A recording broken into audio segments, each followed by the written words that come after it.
హైదరాబాద్ లో కన్సల్టేషన్ మరియు 3,500 రూపాయల colour Doppler test Avis hospitals లో ఉచితంగా పొందండి. నమస్తే రమగారు. నమస్తే జయ.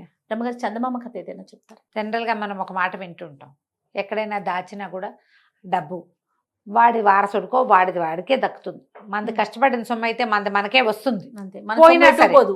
మన సొమ్ము అయితే ఎటు పోదు. మందైతే ఇవాళ కాకపోతే రేపు మనకి వెతుక్కుంటూ వస్తుంది. అలాంటి కాన్సెప్ట్ మీద ఎన్ని రకాల కథలు ఉన్నాయో, పంచతంత్రంలో అత్యద్భుతమైన కథలు ఉన్నాయి. వాటిని బేస్ చేసుకుని రాసిన ఎన్ని కథలో ఈ దాచిన సొమ్ము, పోగొట్టుకున్న సొమ్ము, తర్వాత ఏమో ఈ నేలలో దాచినవి, ఇవన్నీ కూడా. ఈ దాచిన సొమ్ము మీద ఒక కథ చెప్తాం. పూర్వం అట కళింగ రాజ్యానికి చెందిన ఒక వత్సలుడని ఒక వ్యాపారస్తుల కుర్రాడు ఉండేవాడు. చిన్న వ్యాపారమే, కానీ అతని వ్యాపారంలో ఒక లక్షణం ఉంటుంది. వ్యాపారస్తులకి ఏదైనా పెట్టుబడి పెట్టి మొదలు పెట్టారనుకో, పెట్టుబడి సొమ్ము దాటగానే పెట్టుబడి సొమ్ము తీసి వెనక్కి పెట్టేస్తారు. మన సంపాదనలో పెట్టుబడి సొమ్ము రాగానే దాన్ని పక్కకు పెట్టి ఆ పైన వచ్చిన డబ్బును మళ్ళీ పెట్టుబడి పెడతారు. అంటే ప్రతిసారి పెట్టిన పెట్టుబడి పక్కకెళ్తూ ఉంటుంది వాళ్ళకి. ఇతను అట్లా అట్లా అట్లా కూడబెట్టి 1000 మాడలు బంగారం నాణేలు తయారు చేసుకున్నాడు, దాచుకున్నాడు. దాచుకుంటే ఏమైంది, ఈ ఊళ్ళో వ్యాపారం ఎంతకాలం చేసినా ఈ చిన్నదే అవుతోంది, ఎక్కడికైనా వెళ్దాం అనుకున్నాడు. వెళ్ళడానికి అతనికి ఒక పడవ మీద వెళ్ళే అవకాశం లభించింది, పెట్టుబడి లేకుండా. వాళ్ళు ఎవరిలో సాయం రమ్మన్నారు, నువ్వు సంపాదించుకోవచ్చు అని చెప్పారు. కనీసం అక్కడి నుంచి వచ్చేటప్పుడు ఈ పడవలో వెళ్ళడం ఫ్రీ, అట్నుంచి వచ్చేటప్పుడు రావడం ఫ్రీ. లోకల్ వ్యాపారస్తులకి ఇతను కొంచెం భాషలు దుబాసీగా పనిచేస్తే డబ్బు వస్తుంది. ఎవరైనా సంపాదనే చూసుకోవాలి కదా, అంతేగా. సరే, ఇతను ఏం చేశాడు, ఈ 1000 మాడలు దాచిపెట్టి వెళ్ళాలనుకున్నాడు.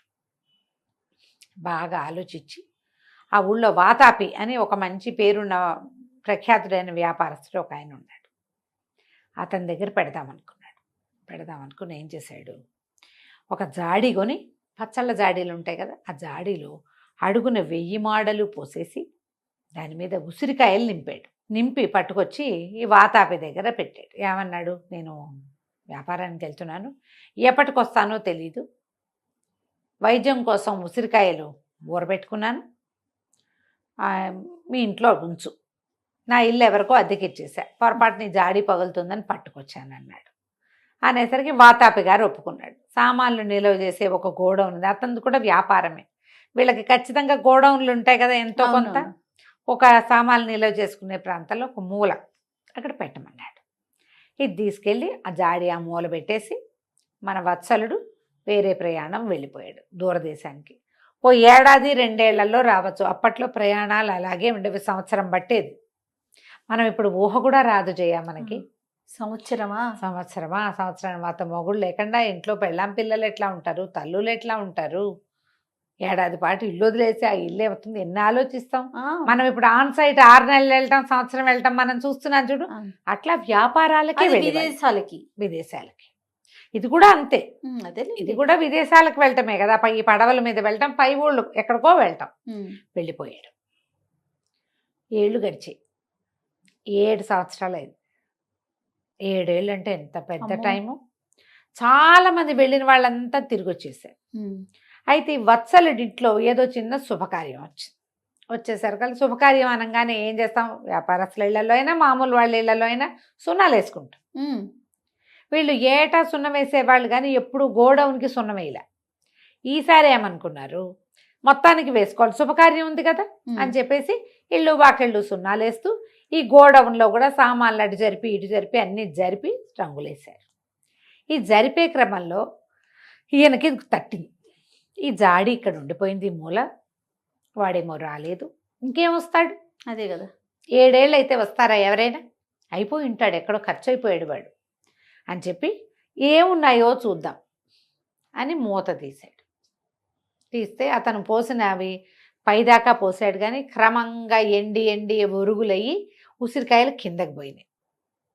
కిందకి పోయేసరికల్లా వాటిని ఇట్లా అన్నాడు చేత్తో గలగల్లాడుతుంటే, ఏమిటో ట్రింగుమన్నట్టుంది, ఏమిట్రా అని ఉసిరికాయలన్నీ ఒత్తికిల్చి చూస్తే దాని కింద డబ్బులు కనపడ్డాయి. ఊరిని అని ఆశ్చర్యపోయి బోర్లేసి లెక్కేసాడు. లెక్కేసిన తర్వాత అవి చూస్తే 1000 మాడలు 1000 మాడలు 7 సంవత్సరాల నుంచి మూల పెట్టాను నేను. ఎందుకు వాడు ఎలాగో ఇంక రాడు. ఈ 1000 తీసేశాడు. రేపొద్దున ఒకవేళ తిరిగి వస్తే మన మీదకి రాకుండా ఉసిరికాయలు తెప్పించి దీంట్లో పోసాడు. నింపేశాడు ఉసిరికాయలు. నింపేసి ఆ మూలకు పెట్టాడు. ఈ సంఘటన జరిగిన 7, 8, 10 నెలలకి వత్సలుడు వచ్చేసాడు వెనక్కి. ఓకే. బాగా సంపాదించుకొచ్చాడు. బోల్డంత సరుకు తెచ్చుకున్నాడు. ఉత్సాహంగా వచ్చి తన సొంత డబ్బు ఇక్కడ ఉంది కదా, వత్సలుడి ఇంటికి వచ్చి నా జాడీ అదే మన వాతాపి గారి ఇంటికి వచ్చి జాడీ తీసుకెళ్తాను అన్నాడు. అట్లాగే నువ్వు ఎక్కడ పెట్టావో అక్కడే ఉంది, తీసుకెళ్ళమన్నాడు. తీసుకెళ్ళమంటే ఈయన జాడీ మోయించుకుని ఇంటి పట్టుకుపోయాడు. సాయంకాలం భోజనాలు అవి అయ్యి పనంతా అయ్యాక జాడీ బోర్లేసాడు. బోర్లేసారు కదా, దేవుంది జాడీలో అన్ని ఉసిరికాయలు ఉన్నాయి. రూపాయి నాణం లేదు. నిర్ఘాంతపోయాడు వత్సలుడు. అక్కడ అవన్నీ అందులో సర్దేసి పరిగెత్తుకుంటూ వెళ్ళాడు వాతాపి దగ్గరికి. నా మాడలేం చేసావు? 1000 మాడలు పోసి పెట్టాను మీ ఇంట్లో అనేసరికల్లా ఆయన అన్నాడు, అవురవురా, నువ్వు మాడలు పోసావో ఏం పోసావో నాకేం తెలుసు, నువ్వు ఏనాడు పెట్టావో ఈనాడు తీసుకెళ్ళావు. దాన్ని తెరిచి చూసిన పాపాన్ని పోలా. నువ్వు ఉసిరికాయల జాడి అని నాకు చెప్పావు ఆ రోజు, ఇప్పుడు మాడలని చెప్తున్నావేంటి? ఇప్పుడు నువ్వు మాడలని చెప్పకూడదు. ఉసిరికాయలు పోసానన్నా ఉసిరికాయల జాడి పట్టుకెళ్ళావు. ఉసిరికాయలు ఉన్నాయా అన్నాడు. ఉసిరికాయలు ఉన్నాయి. మరి ఉసిరికాయలు ఉన్నప్పుడు నన్ను అడుగుతావేంటి అనేసరికి వత్సలుడికి ఏం చేయాలో తెలియలే. మోసం ఎప్పుడు వీడు గమనించి తీసేసాడు. ఇద్దరు చెడామడా అరుచుకున్నారు, పొట్టాడుకున్నారు. షాపులో కొనుబళ్ళకు వచ్చిన వాళ్ళు చోద్యం చూస్తూ ఉంచున్నారు. వాడు ఒకడు బయటికి పోయి ఎవరికో చెప్పాడు. ఆ ఎదురు కొట్టు వాళ్ళు, పక్క కొట్టు వాళ్ళు 5-6 కొట్ల వాళ్ళు చేరారు.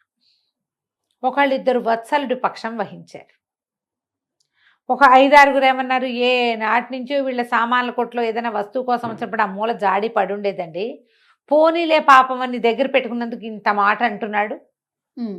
వీడు అక్కడేం సంపాదించుకురాలా, వాతాపి దగ్గర కొట్టేయడానికి చూస్తున్నాడు. పరువు గలవాడు తెచ్చినట్టు ఇస్తాడని. ఉసిరికాయల జాడి ఆయన 2-3 సార్లు అడిగా, ఈ జాడి ఎవరిదండి అని అడిగితే ఉసిరికాయల జాడి వత్సలుడు అని చెప్పాడు కూడా నాకు అని. ఇట్లా నలుగురు చేరితే ఎన్ని మాటలు వస్తాయి? అంతేగా.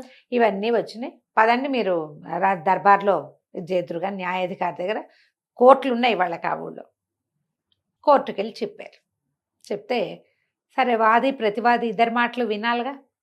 ఇతను ఏం చెప్పాడంటే, నేను 1000 మాడలు సంపాదించుకున్నానండి, తీసుకెళ్ళలేకపోయాను కష్టమని నేను 1000 మాడలు కింద పోసి పైన ఉసిరికాయలు పోసి పట్టుకొచ్చి పెట్టానండి. ఇంటికి పట్టుకెళ్ళాను. 7-8 సంవత్సరాలు ఇంచుమించుగా అయ్యింది. నేను తీసుకెళ్ళా ఇంటికి. బోర్లు ఇచ్చి చూస్తే ఓన్లీ ఉసిరికాయలే ఉన్నాయి, అందులో ఇంకేం లేవు అంటాడు వత్సలుడు. 7-8 ఏళ్ల నాడు వత్సలుడు ఒకనాడు వచ్చి ఉసిరికాయల జాడి ఉంది నీ దగ్గర పెట్టుకుంటానంటే ఒక ప్లేస్ చూపించానంటే, కావాలంటే అడగండి, తను ఎక్కడ పెట్టాడో అక్కడే ఉంది. అది వేరే వాళ్ళ వస్తువు ఎందుకు చూస్తాం? ఇట్లా ఎంతమంది పెట్టుకుంటున్నాం మనం. అవును, నేను కూడా నా డబ్బో దశకం ఎవరి దగ్గర పెట్టుకోవాలి, ఎంతమంది పెట్టుకుంటాం.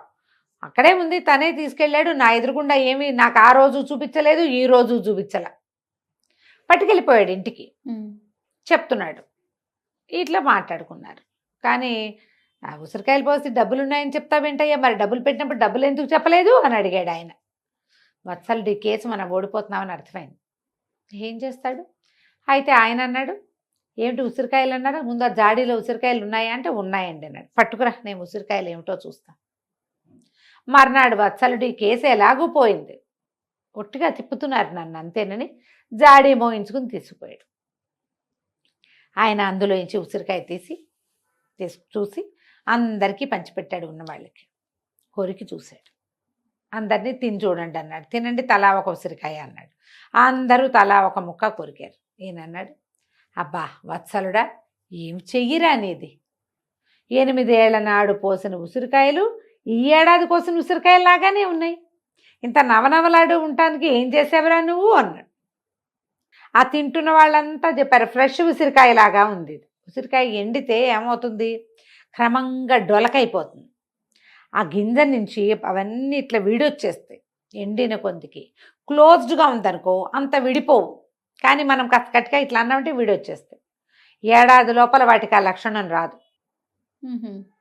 పచ్చి ఉంటుంది ఎంతో కొంత. అదే తిన్న వాళ్ళందరూ చెప్పారు ఇవి ఈ ఏడు కోసిన కాయే ఇది. ఈ ఏడు కోసిన కాయ అంటే ఏమైనట్టు, నువ్వు ఫిబ్రవరిలో కోసావు, నవంబర్ డిసెంబర్లకి తీసాం, ఫిబ్రవరిలోనే కదా శివరాత్రికి వస్తాయి ఉసిరికాయలు అనేసరికి నిర్ఘాంతపోయాడు. దొరికేశానని తెలిసిపోయింది వాతాపికి.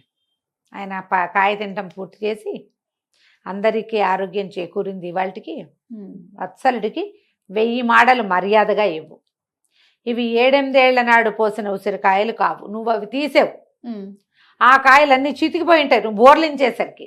ఓకే, అందుకని అవి పారేసి కొత్త కాయలు కొని నింపావు. ఇక్కడ నువ్వు దొరికేసావు, ఇచ్చేసేవి 1000 మాడలు. నోరు గట్టిగా మూసుకుని 1000 మాడలు ఇచ్చారు. ఆ తర్వాత రాజస్థానంలో ఈ తమ సంపదని దాచుకునే అవకాశం బ్యాంక్ ఏర్పాటు చేశారని ప్రతీతి ఈ కథ తర్వాత. కథ కంచికి మనం ఇంటికి. సూపర్. నమస్తే. నమస్తే.